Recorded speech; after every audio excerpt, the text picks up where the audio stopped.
Bueno, gente, hoy vamos a estar hablando sobre la salvación antes de Cristo, o sea, antes en el Antiguo Testamento. Hoy les voy a enseñar cómo Moisés, cómo Abraham, cómo Noé fueron salvos y antes de que, o sea, estuviera Cristo, o sea, si antes de que yo hubiera venido Cristo, eh, cómo ellos llegaron al cielo, o si llegaron al cielo, o si fueron al seno de Abraham, no lo sabemos.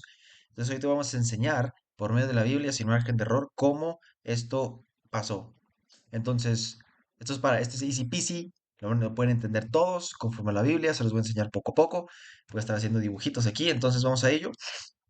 Entonces, para empezar aquí tenemos aquí a la Biblia, dice en Romanos 5:12, por tanto, como el pecado entró en el mundo por un hombre y por el pecado a la muerte, así la muerte pasó a todos los hombres por cuanto todos pecaron. Aquí está hablando solamente y nada más de Adán. Adán cuando comió la manzana, pecó, Adán fue el que pecó, ¿verdad? Aquí está la manzana, se la comió, le hizo una mordida y de ahí empezó el primer pecador, ¿no?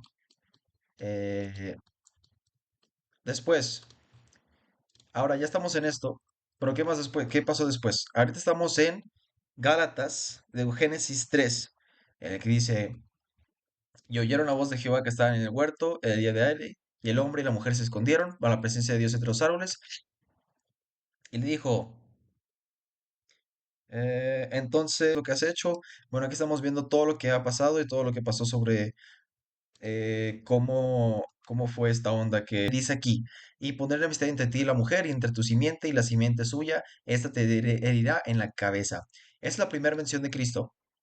Esta simiente, no tengo mucho tiempo, pero aquí esta simiente significa, está refiriéndose a Jesús, a Cristo, al Hijo de Dios, a Jesús, Dios hecho hombre. Aquí está hablando de esta simiente de Jesús sin margen de error. Ahora, después, ¿qué tenemos? Y dijo, y creyó a Jehová y le fue contado por justicia. Aquí estamos hablando de Abraham. Abraham, bueno, porque Abraham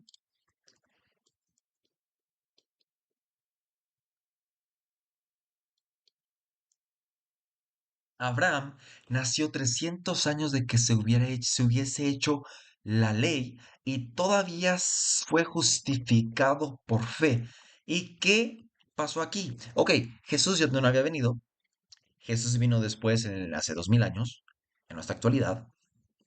En este momento, y más con Abraham que está en Génesis, ¿qué sucedió? ¿Cómo fue salvo? Aquí nos dice Romanos 4, muy exactamente, aquí son palabras de Pablo. Romanos 4, no sé dónde lo dejé, la verdad. Aquí está. ¿Qué pues diremos que halló a Abraham nuestro padre según la carne? Porque si Abraham fue justificado por las obras, tiene de qué gloriarse, pero no para con Dios. Porque dice la escritura, creyó Abraham a Dios y le fue contado por justicia.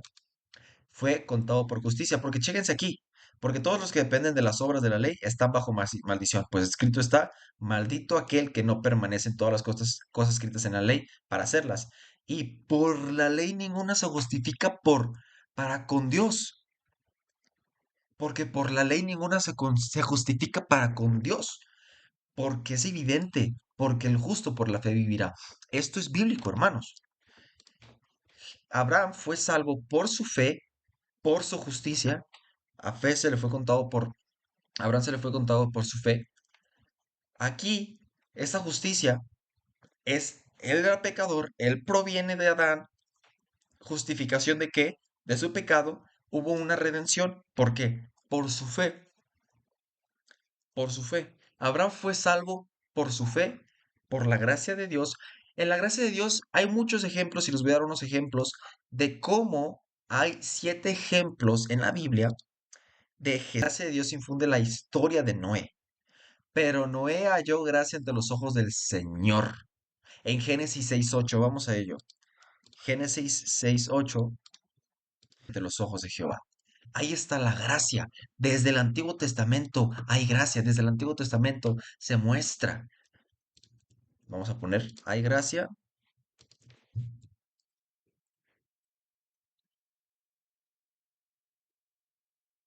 Hay gracia desde antes de la ley.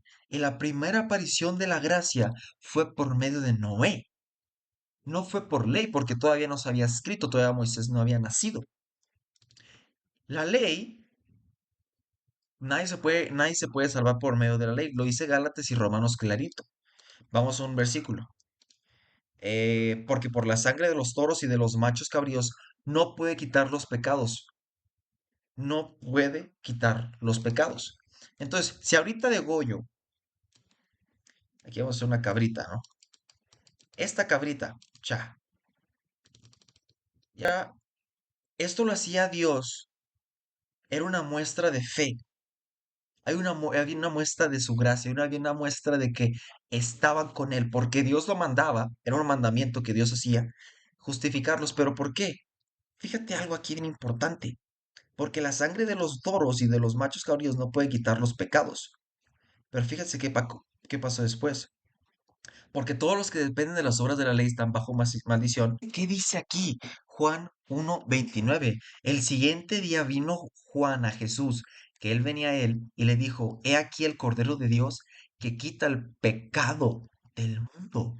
Tuvo que venir un corderito. Ah, mira, no me lo están viendo, espérenme, déjame lo censuro esto rápido. No me lo están viendo el dibujito que hice. ¿Cuál es? Miren, aquí está, el pecado. Este es el corderito muerto, ¿no? Bien bonito, bien bonito, bien bonito, bien bonito, pero está muerto.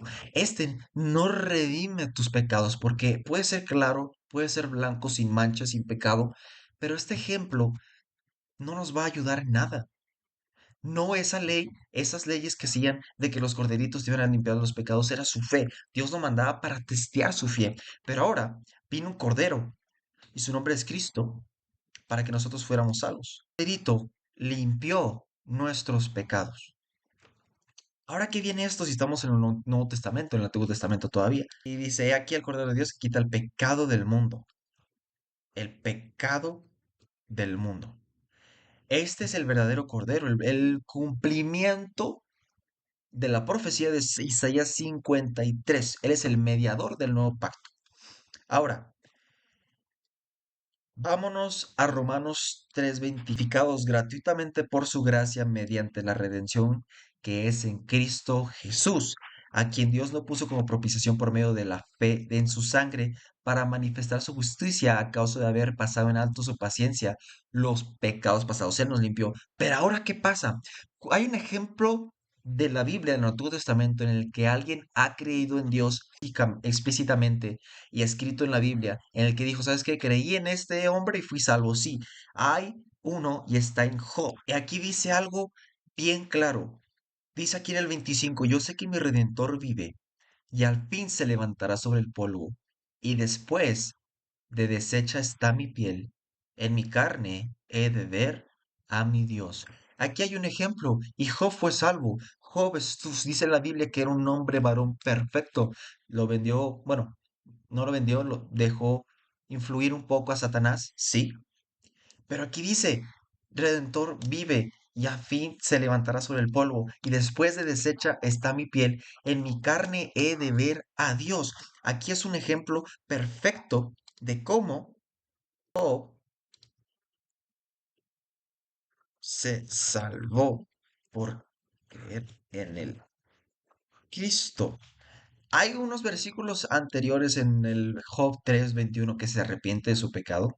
Sí, ahí está, es por gracia. Todo esto es, uy, es su gracia. Hermano, si no fuera por gracia, Moisés estuviera en el infierno, al momento de pecar, al momento de enojarse, de romperse las tablas. Nosotros todos estuviéramos en el infierno. Por su gracia, la ley no lo podemos hacer. Es algo imposible. La ley es, hermanos, como hacía Job. Nosotros, en el Antiguo Testamento, todos se salvaban por su fe, por su gracia y por la gracia de Dios, porque siempre ha sido magnífico Dios, en el que Él sabía que nosotros no podíamos. Desde Adán, Él sabía que iba a pecar. Él le dio todo lo posible, hermanos. Imagínate estar en el lugar de Adán. donde pensabas que estabas en el lugar perfecto. Ahora imagínate estando en el mundo actual. Hermano, siempre ha sido por fe, no hay margen de error. Siempre ha sido por fe y siempre ha sido por gracia de que iba a venir alguien, por la gracia, por arrepentirse y tener fe, porque la fe es más grande. Dice la oración, dice la Biblia que si confesares, no. Dios salvó a muchas personas mudas, ciegas, de todo. Entonces, que se quede muy claro. Dios les bendiga.